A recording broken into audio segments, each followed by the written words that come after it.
Welcome back, y'all, to another episode of Hip Hop Babies album review. Yes, sir, Ski. We are back. Boop, boop, boop, boop. Gave it a little time. I feel like this one had to grow on us a little bit. Or am I tripping? It definitely did. Nah, it had to grow on me, bro. I could not review this album the first couple weeks because it was something really different. But Before we keep going, we gotta, introduce it. I gotta, yeah, we gotta stop. So We so excited. the album today is the Melodic Blue by Baby Keem. Mm-hmm. He's Baby Keem. It's the first PGlang project, Mm-hmm. and it's a milestone for sure. And you knew that Keem was going to do something Mm-hmm. completely off the wall, different with this. This is a step up for sure from "Die for My Bitch." I mean, it is a step up in certain ways, I believe. Like there's little interludes where they have someone narrating and they're like, I wanna get in your thoughts, I wanna get in your mind, melodic blue. And Mm, I don't think it's like a tight concept, but I feel like what he did try to do is maybe put you in a perspective of this is what I'm trying to put forward as an artist. Like I'm gonna give you trap bangers, I'm gonna give you just like crazy like beats, but I'm also keep it melodic and I'm also going to sing and maybe even add like pop sounds, pop vocals. Like he's witty, he's funny, and I think he doesn't take himself too seriously. Die for My Bitch was a good example of that as well. I feel like with this one, with everything, the big statement he has to make with now everyone knowing he's connected to Kendrick. Kendrick popping up on this album 3 times, right? And him basically just being like, I'm here, I'm going to be here to stay. And I think he will be after this project because if he keeps finding ways to put these catchy, yet like not too poppy, like he's not like dumbing it down to one. It's like he's still being introspective with songs like First Order of Business, yep. 16 kind of, I think that the whole project is just like it's his personality putting on display because mm-hmm. you really gotta like this is where you got all the limelight on you, so you really gotta make a statement of who you are as an artist. And Yeah. I feel like the melodic blue, even the title itself, melodic and blue, those are kind of contrasting ideas. But he's still upbeat in like sad moments, shit like that. Like you'll still find that these songs are catchy, even though some of them might be about pain, right? Like a Yeah. couple of these songs are about pain, but it's Yeah. still gonna be melodic, still gonna be catchy, it's still gonna be something that you know people are just gonna slap regularly. So, and then you talking about him being funny and all that. That's just somebody I think who Keem is. I watched a few of his interviews. That's somebody who Keem is. That's he's just like that funny guy, and like something really bad happens, and this nigga can't stop cracking up, and everybody's just laughing because of him, right? Mm-hmm. That's just who Keem is. So Yeah. I think a portrait, paint a self portrait that he painted for this Yeah, project. because he kind of gives you that underdog vibe, even with some of his other like not his his other 2 projects from what I know of. He doesn't, even though like obviously like we were saying he was connected with Kendrick. When I first found him, I didn't even know that connection. I found him, just going through the internet and Orange Soda, and I think one of the other songs on the project caught my eye, and I started listening to it, and France with freestyle. with repeated listens, like I was like, yo, and I was sending people it, and then TikTok and other people caught on, and it blew up. Like it was like, oh, and then it came out that he was Kendrick's cousin, and he's taken that and not let it overshadow. I think him, like it's not too big of a part of his career. Like I can't say like, oh, it's like he's an industry plant just because Kendrick put him out. Like no, he obviously has his own talent. Like even like going back kind of in order, like Trademark USA, like I love that intro. Like that was a energetic, like it reminded me of stuff from his last project because it was it was like he kind of says it like he starts to beat out slow and then it just switches up and he starts going crazy like For that real, it's the just like hook. some like poem, Yeah. and then all of a sudden like the bass kicks in, Mm-hmm. and yeah, it really was Yeah, his crazy. beats, like the beats be changing up on you a lot of times on this album, like, and the way he still keeps on the flow, or even though like he'll change up his flow, but he'll still keep on the beat and still keep going crazy. Trademark USA is a good example of that, and yeah, that's one of my favorite tracks. And then you go into Pink Panties, like that was so like I was like so that was a crazy transition because the hook, Man, yeah, the hook, and then he's mainly like sing rapping on this track, and he's talking shit. He basically it's like just some call me weird. over, yeah, call me over when you want some dick. And I think that Keem, he's always been in that playful, like, oh, I'm just fucking around with this girl, but at the same time, I like her. Like he always is in that weird lane, his emo vibes kind of. And It's crazy. It's like his like voice, the voice changes between like the chorus and the verse are wild. He's got a yeah, wild like vocals, range of what yeah, he changes his vocals and the um pitches a lot. Yeah. yeah, because he's like super like when you first start hearing Pink Panthers is super like bassy and all this. It's And just so many like things that like throw you off and just make you laugh because it's just like unexpected, right? yeah, he's really playful with his vocals. Like he's not, like I said, it's almost like he's not taking himself too seriously. Like he's not trying to be a deep, or like he's not trying to be too deep, even though he goes into his introspective stuff. And he's not trying to be too hard, even though he's kind of like talking shit a little bit. Scapegoats, another he That's the started, introspective shit right yeah, there. he started out really strong.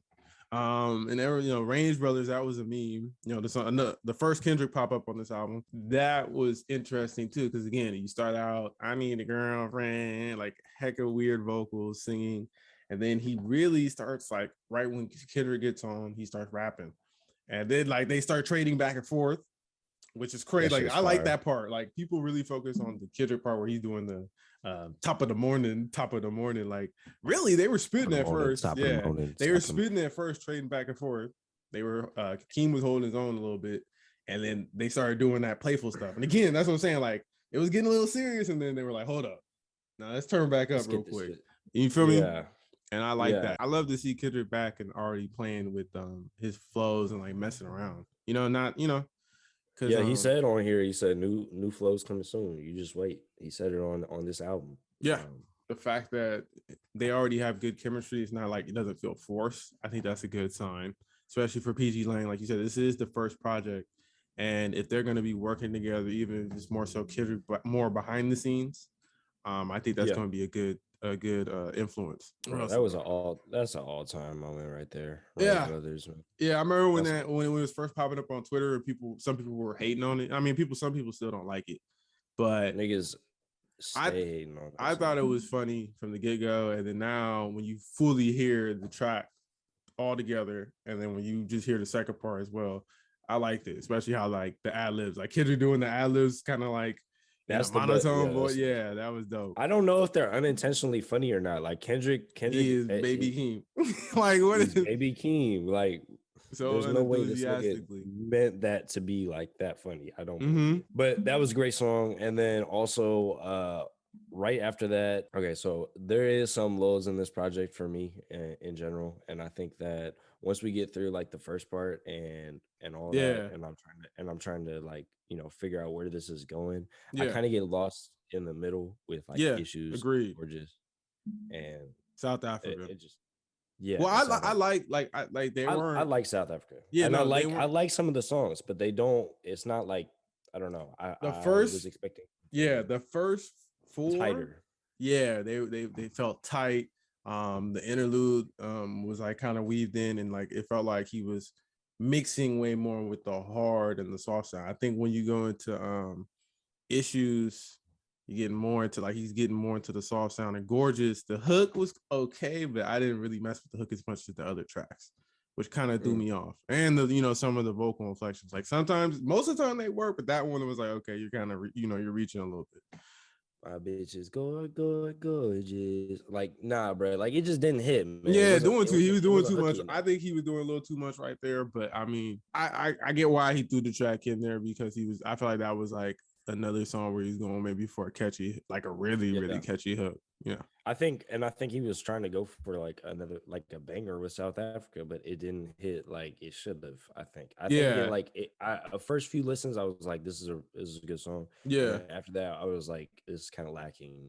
I think it's because the repetitive like South Africa, like at first it's cool, but when you keep listening to it, I feel like it kind of wears off. Like it didn't. It was like okay. It wears off, and then he started doing that weird noise, like the vocal. I like that part though. I like. Of course, you like it. You be messing with that stuff, but you know me, I'm a little old school sometimes. So That's his Cardi. Nigga, Sometimes, you be cringing at for sure at these yeah. most of But them hit. yeah, most of them hit, and then he came like South Africa was again a little bit of an up, like a little uphill, and then Lost Souls was a comeback. Like okay, it's another high. Yeah, Especially later, the huh? beat on Lost The Souls, bro. beat, and I like the catchy I want to get a bitch that no one knows. I'm trying, and then he keeps going on about OVO and all of them. Like that's dope. Especially you think about it. You see these rappers in the industry. It's almost like they be passing the same girls around. It's and vice versa. These chicks they be passing the same dudes around. Especially like you watch Love and Hip Hop Atlanta and stuff like that. It's like they be messing with the same people. It was cool to hear him touch on that and talk about how he wanted to be different in that way. And then the remix later, I'll just touch on it because it's on the part two. As With well. Brett Fayez. Yeah, that was dope. That was much needed. I feel like he added Yeah. a whole nother dynamic to the track, and yeah. Yeah, I mean, I like the song initially. It's the first one, like the beat is like super long, like coming in. But I love the beat so much that it didn't really affect me. But like some people really need like artists to come in right away. So if Yeah. you fuck with like beat breakdowns and like listening to that first, Lost Souls, the first one might be more your speed. Yeah. Because I was kind of like expecting that to stay and to just be like a super long track.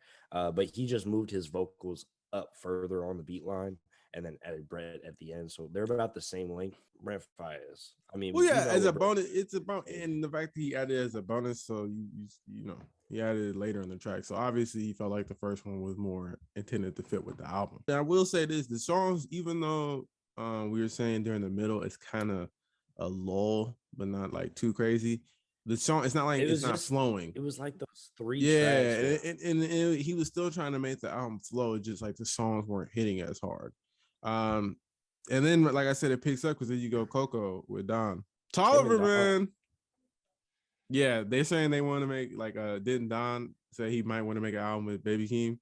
He And said after I hearing wouldn't this be song, opposed to it yeah, for sure. after this song, I like this song. I think they are a good pairing because they both have their own sound and their own little unique twist on the melodies and stuff. So that was good to see them work together on a track like that. Yeah, that one was dope. It's not what I thought it was, but that one was dope for sure. I love the beat on that one, and I love the way that these guys lead into each other. I think that their transitions and their handoffs are phenomenal. Um, Mm-hmm. there's no room for you to get bored. Mm-hmm. Um, it's like the Jamaican Olympic relay race team right now. Like niggas is Yeah. going for gold every single time they hop on a track together. Yeah, the song's And called Coco. It's energetic, catchy, trippy, and I feel like Don he just carries on the wave. Like it's not like he adds a lot to the track with his vocal melodies. I feel like if they did do an album together, like they could really do some crazy stuff with that sound. I'm balling with my friends. Mm-hmm. And we should have talked about Family Ties earlier, but we didn't get to it. And now that it's been out for a minute, and the world was shocked by the Kendrick verse at first, but now we sat with it. I really liked the song. Keem again held his own with Kendrick, and he didn't deviate from his style to fit with Kendrick. Like it was almost like Kendrick made it work with Keem, and I like that.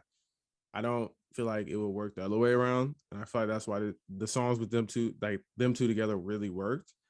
The video was tight, and I also feel like King, like when he does like the beat him up, like he I love that. again, it sets his verse apart from Kendrick. It's not like they're just trying to rap each other. Like it's not even like they're sparring with each other. It's just like they're flexing, like they're talking their own different ways, like their own shit. And to hear Kendrick on a new verse, yeah, that was much needed.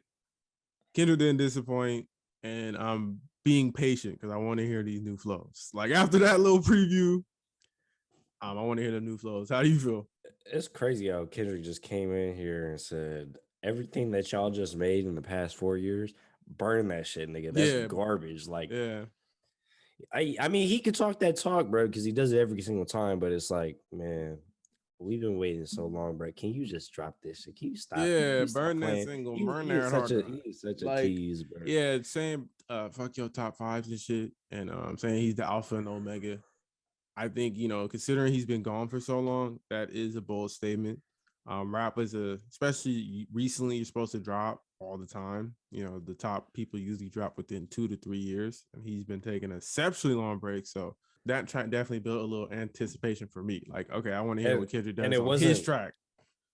I think people didn't think that it was that good either.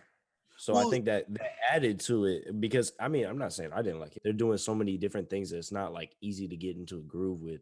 But like and then him doing that and then saying I'm the alpha, I'm the start and the beginning of this shit.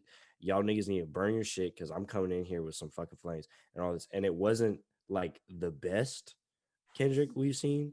Niggas are gonna get complacent and they're gonna feel like, oh, you don't gotta like that and well, turn that yeah, shit off. yeah. Just talk. I just think people sometimes expect a lot from Kendrick, and it's like it's a collab with him and Keem, and they have, like I said, Keem has his energy, and I think Kendrick brought his energy, especially from. I don't know what to expect from him after this long of a wait, so it's like he didn't disappoint me. If he disappointed other people, that's on them. I have nothing else to say about you know what I'm saying. Like they can feel a type of way because I feel like people just like to be negative sometimes. Next one is probably my favorite song here, or close to it, at least for the concept wise. Okay. I don't know. God songs are just so good. Okay, he's having a conversation with God because sometimes I feel like God is just a metaphor for the conscience in your head and your moral compass and all that stuff. Getting these questions out that you have about life and like why things are unfair Mm-hmm. and all this stuff is such a relatable thing, wanting to get like questions out about like why certain things happened Yeah. and asking people why they did things. There's a lot of trauma on this album.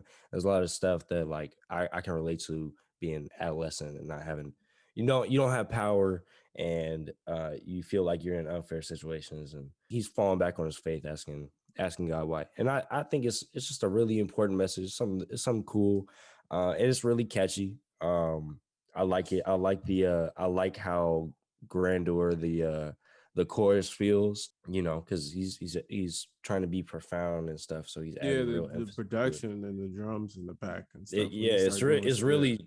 it's really dramatic and shit, right? So I fuck with this track heavy. Scars, yeah.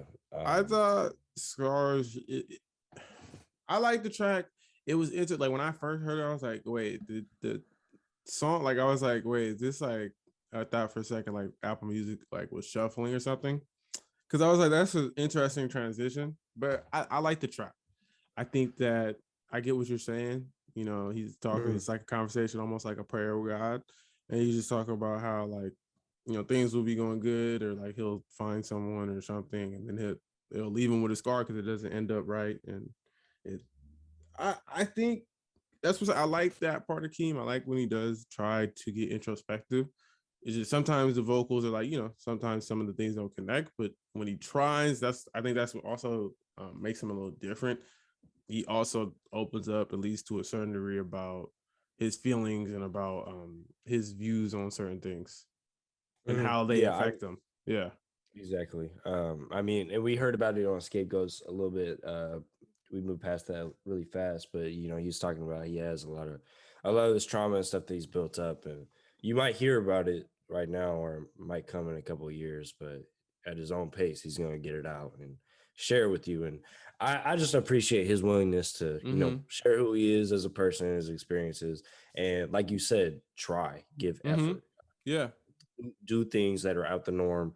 In the words of Tizo, touchdown, get the Miz off the street. Let's acknowledge the fact that he got Travis Scott on his album, and this is like his first like big album. Like even though Die for My Bitch got a lot of like hype and like people started to catch on, this is his big come out project, and he got Travis Scott, which Travis Scott hasn't been doing a whole lot of features recently, at least from what I noticed. I Like remember, recently, well, when he did Do Rag Activity, it was like he wasn't doing any features. I like this track. It grew on me, but I already liked it. And then hearing it within the album, I liked it within the album. I feel like Travis Scott really shine. Like that was a good Travis Scott verse, at least to me.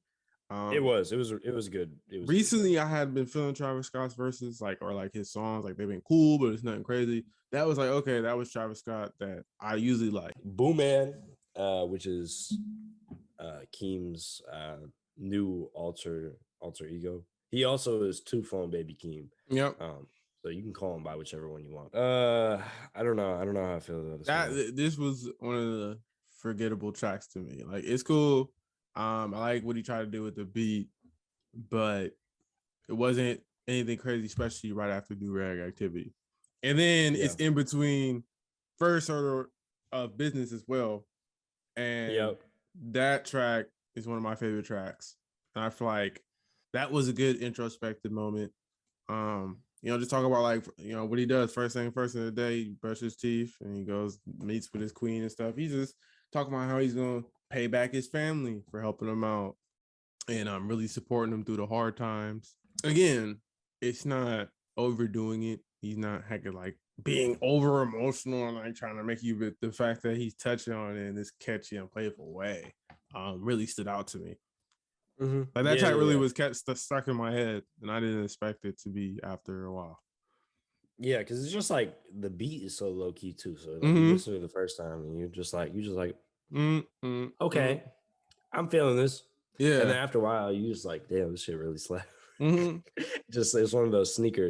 Yeah, because we were talking about one song, the other song where I think South Africa, where he was doing that, where he really focused on like a sound or like making a certain sound with his voice. And this one he did it, but it stuck with me way better. Maybe because the lyrics, of course you can relate to, hopefully coming up and then trying to pay it back pay it back to the people who supported you and loved you.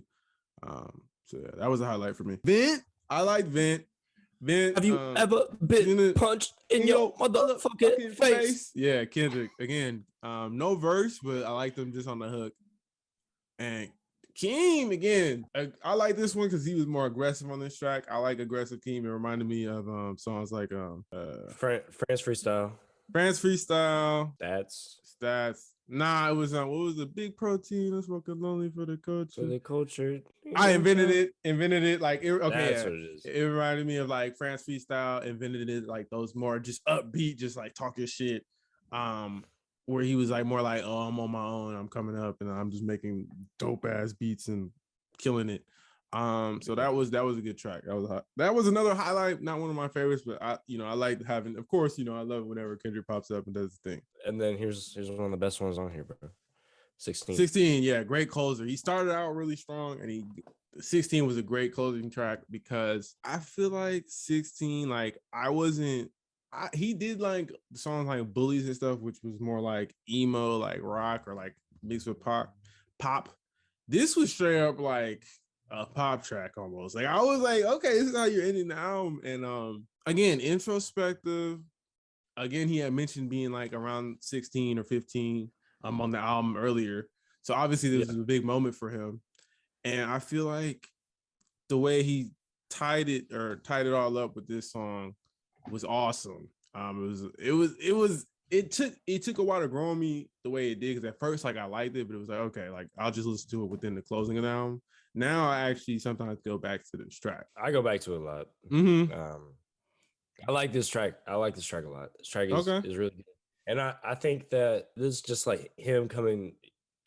I don't know. I like it when people get profound with themselves. Think about moments in their life where they came to epiphany of certain situations, and like this one's about love, right? Yeah.